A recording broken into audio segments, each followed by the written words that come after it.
Coogs House. All right, so the first AP preseason men's basketball poll came out on Monday, and what wrapped up a weekend of great news for the Houston Cougar basketball program. Let's talk about it. You are Locked On Cougs, your daily podcast on the Houston Cougars, part of the Locked On Podcast Network, your team every day.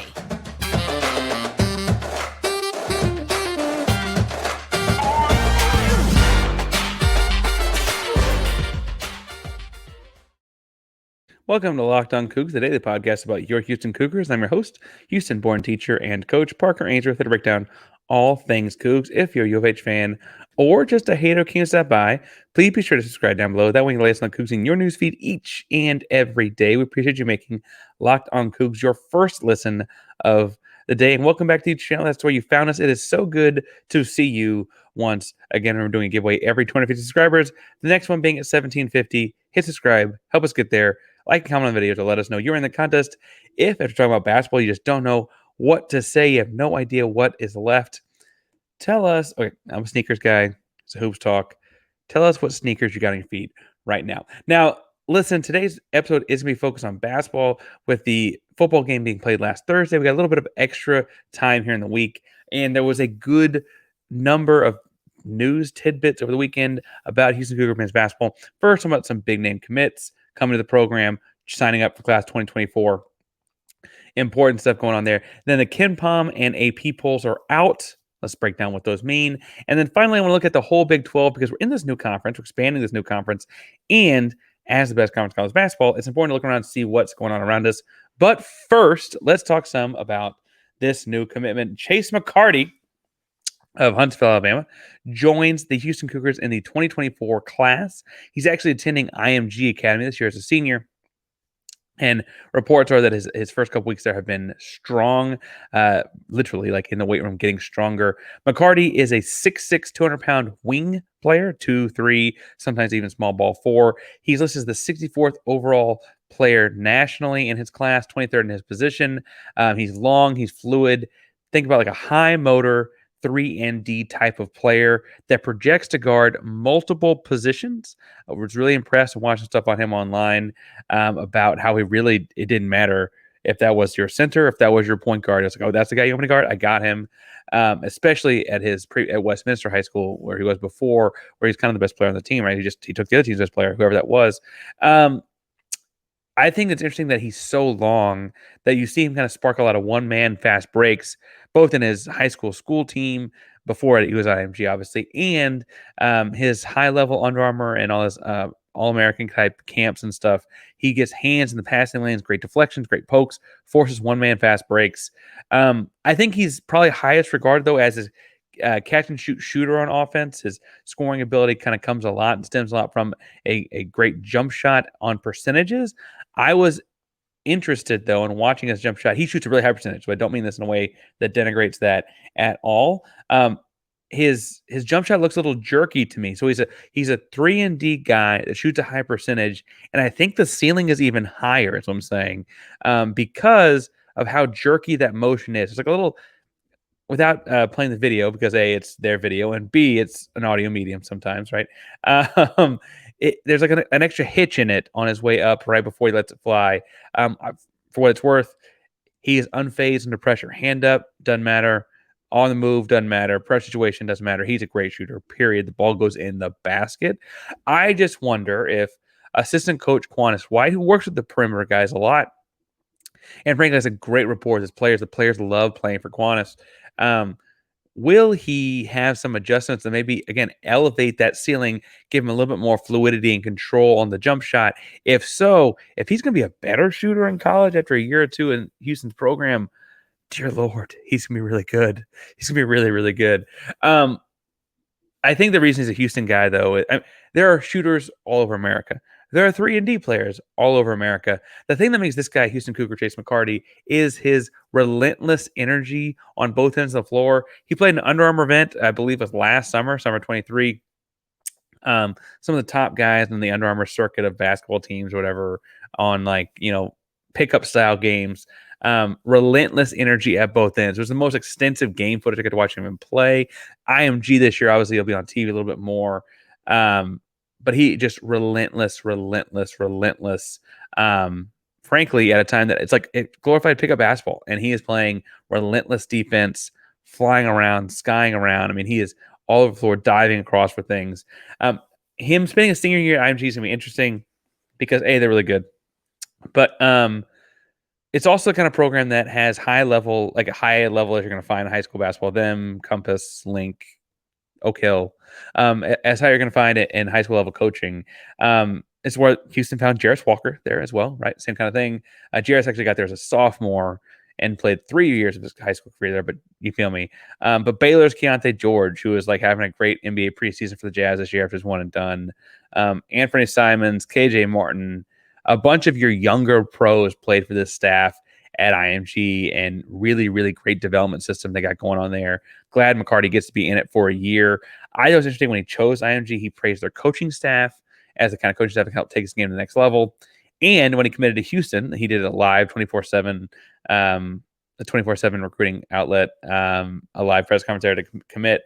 And he immediately praised Coach Sampson and Coach Q, Coach Quantis White, and the family atmosphere they've created at Houston. I think it's indicative that he's got like his eyes on the right kinds of things, right? He joins Mercy Miller, son of one Percy Miller. Percy Miller is probably more famously known as Master P. Mercy is the 80th ranked player nationally, 19th at his position. He's 6'4", $170, more of a polished scorer is how I'd qualify him. He's a 3-level scorer, traditional 3-level scorer. Scores mid-range, scores behind the arc, and scores at the rim. I was impressed the more I watch Mercy. He finishes with a lot of contact at the rim. And as he's gotten older, because he committed as a sophomore, early in his sophomore year. And so we got to know that he's going to be Coog for a long time now, right? As he's gotten older, it's been impressive. He was always great at finishing through contact on the rim, but those things are starting to turn into dunks. He had a couple big dunks in the high school campaign last year, big dunks over the summer, playing for the Oakland Soldiers in the AAU circuits. He's really, really polished with the ball in his hands. I mean, he already looks like, as far as his dribble moves and pull-ups and just like fluidity with the ball, he looks like a college basketball player as a junior in high school last year. So the senior year ought to be a big year for him out there in California. Now, Master P, we should point out, has a bunch of kids, right? A big family. Master P has Romeo Miller, and then all the way down to now we have Mercy Miller. But the genetics are there. Like Master P did in fact play at some smaller level pros, the CBA, the IBL, the ABA. He made camp rosters for the Charlotte Hornets and the Toronto Raptors. He did have some hooping in his background, is what I'm saying. And so there's some of that there that like may be genetic for Mercy. Some of it obviously comes from his own hard work. I think the difference in the two, and that's why I want to make sure we talk about Mercy. The difference in the two is that McCarty looks ready to play college level defense. I don't know if he's quite ready as a high school senior going to be playing Houston level defense. We know that Sampson company demand a excruciatingly high and intricate level of defending every single action with the utmost precision. But I do think that he's kind of as ready as a high school kid could realistically be. Now he's not the brute strength gifted athlete that Jarris was, but it looks like to me the defensive IQ might actually be similar, even if, Jarris is a one-of-one kind of athlete, right? Now, if Houston were to land one Nick Cody has Houston in his top 6. He is committing on wherever he's going on November 2nd. Nick Cody is frequently referenced as the top player in the state of Texas. He's from the DFW area. If he were to commit to Houston, we'll do a whole recruiting episode because that would solidify a 7-deep kind of roster for Houston between just the 2023 and 2024 classes of high-end Big 12 caliber recruits. If Nick Cody commits to Houston, we'll have an episode because that putting them all together creates an incredible 2024 class to follow up a great 2023 class. And those two classes put together with Cordell and JoJo and Jacob, the guys already on the roster, adding to those with 3 guys that are that kind of level talent be tremendous. Now, I want to talk some about the polls and what the current Cougs are looking at for this season and kind of making some picks as to what could be coming next. But first, we got to talk about you making your own picks. And that is with one PrizePicks, the best daily fantasy sports game out there, the highest ranked one in America. The easiest way to play daily fantasy, just you against numbers. There's no other things. Instead of battling thousands of players and pros and sharks stuff, you are just playing the numbers. You pick more than or less than a 2 to 6 kind of stat projection and run with it from there. PrizePicks is the most fun you can have because you can win 25 times your money back this football season. You select 2 or more players, pick more or less on their projected stats, and place your entry. It is that simple. You can test your skills and knowledge or take a shot in the dark. Either way, you got a chance to win big time money at PrizePicks. Quick withdrawals, easy gameplay, and an enormous selection of players and stat types are what make PrizePicks the #1 daily fantasy sports app. Make sure you check it out. Go to prizepicks.com/lockedoncollege and use code LOCKEDONCollege for first deposit match up to $100. That's prizepicks.com/lockedoncollege and use code LOCKEDONCollege for a first deposit match up to $100. Prizepicks.com today for your #1 daily fantasy sports. The other thing I want to talk to you some about, if you're into sports, I know the UT game this weekend, Texas and Houston is sold out. But if you need some tickets to that game, make sure you go to GameTime.co. GameTime app is the #1 place to get your tickets for all events, even at the last minute. You can see the view from your seat before you buy. You know exactly what to expect when you arrive. All prices show up front. There's no secret or hidden fees, anything like that. You know you're getting a great deal without all of those in the background. You can buy tickets in seconds with just 2 taps. GameTime has the best deals on tickets right at the start of the event and even an hour after it starts. It's the best place to find last-minute seats, find exclusive flash deals and sponsored deals on tickets for football, basketball, baseball, concerts, comedy, theater, and more. All kinds of things going on around the H. Make sure you go find some tickets at GameTime.co or use the GameTime app.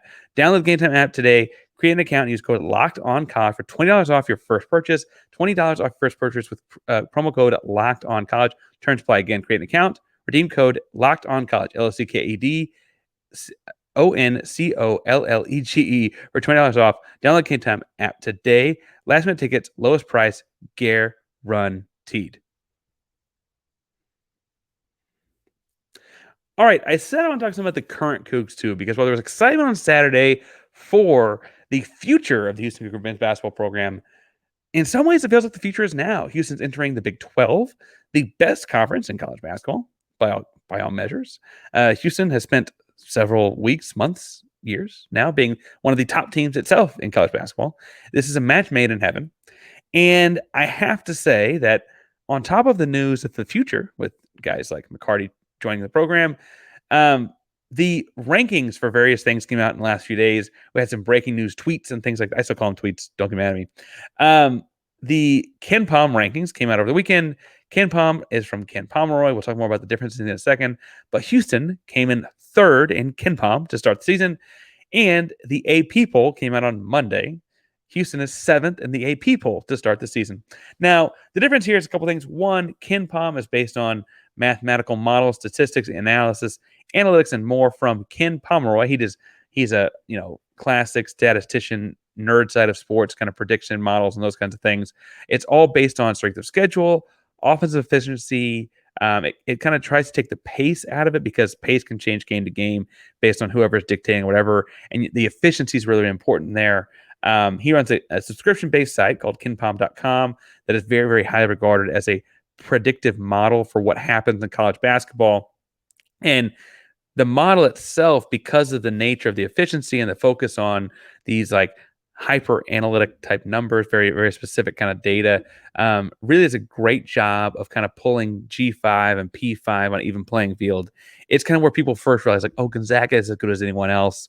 Oh, Houston, right, when we were a G5 school, is as good as anyone else. St. Mary's as good as anyone. Like they started pulling those kinds of things by pulling all these numbers out of the air. Ken Palm factors out and comes up with his own rankings. They've got Houston at 3rd. The AP poll, which is 62 national college basketball writers, all ranking their 25 teams. And then the higher you rank, the better you rank, the more points you get. And then they just put them in order of who got the most points. The AP poll is this aggregate point total of all those different votes from, again, 62 college basketball writers across the entire country. They have Houston ranked 7th overall. The 62 are spread out across the country to hopefully avoid biases and things like that. It's been conducted since the 1948-49 season. So, like, we're looking at whatever that is, 75 years of college basketball polls, the AP poll. Generally speaking, the top 25 are all in March Madness. It's not an official correlation. It's not the same group of people or anything like that. The committee and the AP poll are not the same. The committee also looks at things like the net ranking, stuff like that. The KenPom, for what's worth, their top 25 is not always the same thing either. KenPom ranks all 362 Division I men's college basketball teams. AP just gives the top 25, right? For what it's worth, we also saw the Big 12 polls come out last week. Big 12 media days are this week. Kelvin, Sampson, Jamal, Shead representing Houston. You can watch on ESPN Plus, maybe on your lunch break around midday on Wednesday. We'll break that down if anything important or revelatory comes from it, obviously. But in the Big 12 poll, Houston came in second, the only school to receive first place votes besides Kansas. I said to say that when compare these two things, or three things really, to include the Big 12 poll, clearly there is a consensus that Houston is not losing a step, right? I think the interesting thing to look at this is, you could get in the nitty gritty about who's on first, who's in what spot, and do I want to look some at, like, in KenPom, they've got Kansas and Purdue ahead of Houston. Well, what does that mean? I mean, we saw Purdue be frauds in the tournament last year, and we know Kansas is in the conference, and frankly, Houston and Kansas play each other on the last day of the regular season. What's that? That's all fine and dandy. There's a long basketball season to talk about all that as well. What I think is interesting here in looking at this is that Houston is third overall in KenPom, and KenPom has what was it? It was 5 Big 12 teams in the top 25, right? And then in the AP poll, there were 4 Big 12 teams in the AP polls top 25. So consensus is that Houston joining this conference is still going to be in the top chunk of the conference and top chunk of the country. Now, what will be interesting to see is what that translates to in a win-loss column.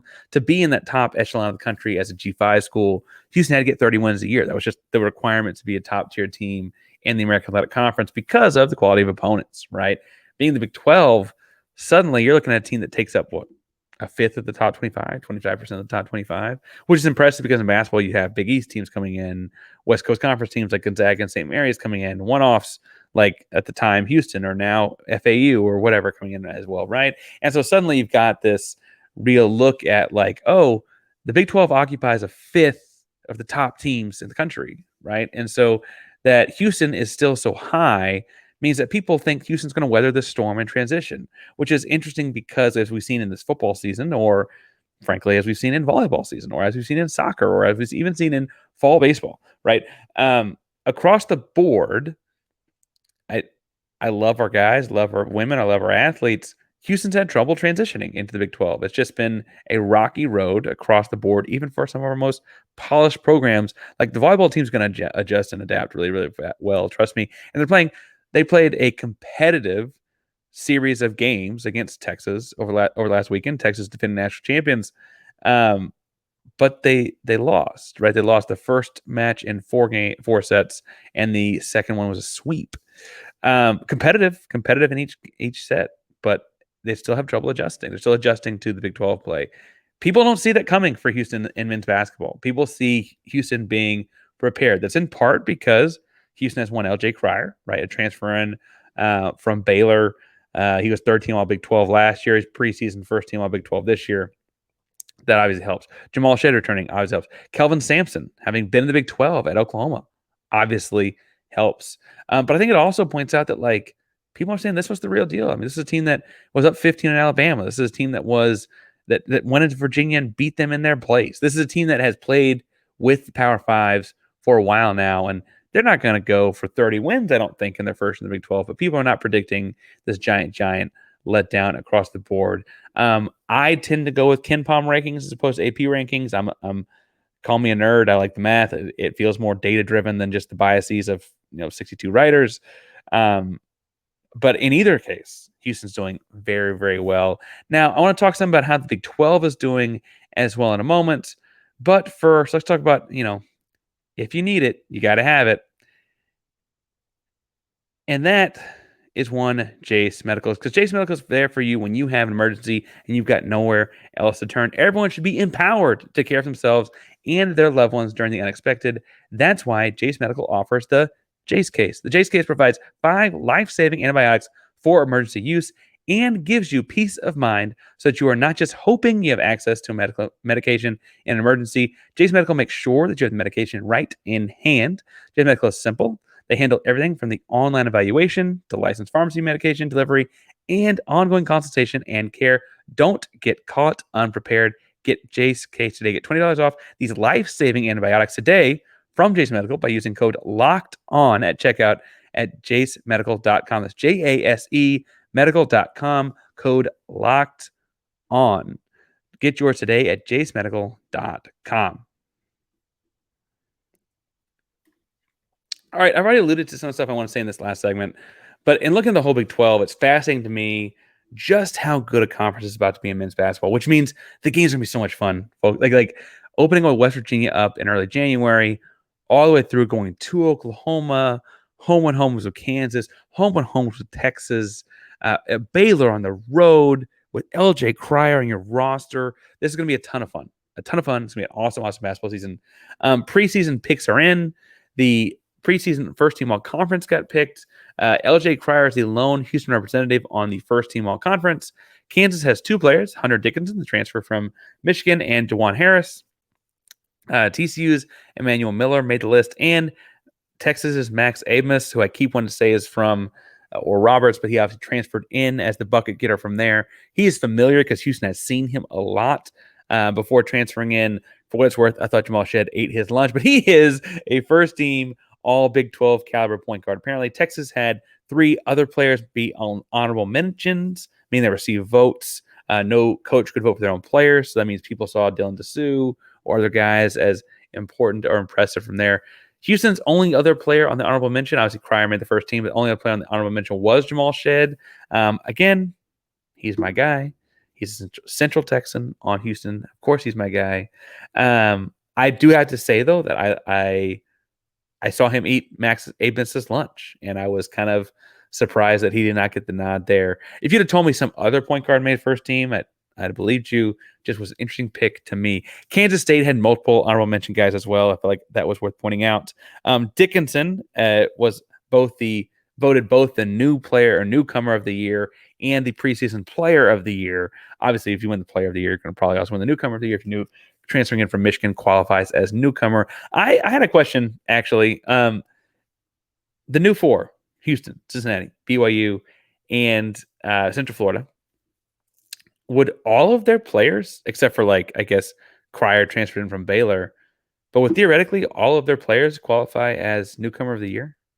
Because if so, I'd be interested to see how the voting broke down. And does Jamal Shead warrant votes there? I don't know anything. I don't know. I think it's an interesting concept for newcomer of the year in the transfer portal age, because it's not a freshman every time. The freshman of the year, preseason freshman of the year, is Baylor's Jacoby Jacoby Walter. He is, for reference, watching his high school recruiting stuff when I was hoping he might put Houston in his top whatever. He is tremendous. He's originally from McKinney. McKinney had a great, deep playoff run when he was junior in high school, I want to say, as far as Texas high school basketball goes. He then went to Link Academy, which one of those prep schools with great high school coaching before going to Baylor. He's not quite the polished offensive guy that Keontae George was for them last year, but I'd argue he's definitely a better defender. So, give and take some there with Baylor. Looking at this whole conference, though, I question. Again, I think Houston does very well in this conference and makes the tournament, so I'm not worried about them from that sense. Frankly, last year going 500 in this conference meant you made the tournament. But when I look at the depth of this conference, I'm like, okay, Houston, Kansas, Texas, Baylor, those 4 are in the dance. It feels like it'd be a catastrophe if one of them didn't make it, right? Kansas State, I would favor to repeat and go deep and make a run in the conference. Jerome Tang, he coached high school basketball in the greater Houston area. I think that maybe that's me being a little biased. I like Jerome Tang a lot. Maybe that's my thought there. Iowa State has a lot of people turn ahead. They're ranked fairly high in KenPom, receive more votes than others in the AP poll. So do they deserve a shot at this tournament? So far, we're up to 6 teams of 14-team Big 12. I'm high on Texas Tech and Grant McCasland. Grant McCasland had a pretty strong run at North Texas. I don't know if it happens this year for him, right? It'd be pretty quick turnaround. But did they get in? I've always been impressed with Cincinnati. I think, they're a very strong program. I think it was fun to have that kind of a competitive program in the AAC for us and falling into the Big 12. West Virginia, I don't know how to make heads or tails of. I know they had some decent transfers in, had some decent transfers out. They had a coach leave. Obviously, Bob Huggins thing happened. We don't need to relitigate that. But with all of that happening, that's very quickly, say all those teams make it, that very quickly jumped up to, what's it, 6, 7, 8, 9 teams? Are 9 Big 12 teams making the tournament? 9? That seems like a lot. I mean, it's only 68 in the country. 9 of 14? That seems like a lot. And I don't know what the answer is as far as the cutoff goes. I do think that Houston's high preseason accolades, the rankings, the stats, the this, that. I think that makes me feel comfortable to say that I'm not being biased or narrow-minded or tunnel-visioned or anything like that. I think Houston's got a real shot at this thing, right? Frankly, you can't vote for your own team, so I know that the 2 votes that went for Houston being first were not Kelvin Sampson. Because you can't vote for your own team, and Houston and Kansas are only 2 teams that got votes, I know that means Bill Self thought that highly of Houston. That's a good sign. I don't know who the second one was. Maybe Jerome Tang. He likes Houston, likes Kelvin. Maybe Jerome Tang. But of the Big 12 coaches, they've got the recognition, is what I'm getting at here, right? Now, I did think it was interesting, and I just praise Cincinnati, but they're going to fall victim to this. In the Big 12 poll, at the bottom 4 teams, 3 of the 4 were newcomers. Obviously, Houston's the other end of the spectrum, but 3 of the 4 are newcomers. And I think that speaks what they think of American Athletic Conference basketball. Ken Pom had at the bottom 4 Big 12 teams, I should say, was Cincinnati, ranked 53rd overall. West Virginia ranked 64th overall. Oklahoma State ranked 68th overall, and Central Florida ranked 73rd overall. So they had 2 of the 4 newcomers in their bottom 4 of the Big 12. AP poll obviously didn't go past 25, so we don't know what they would have had.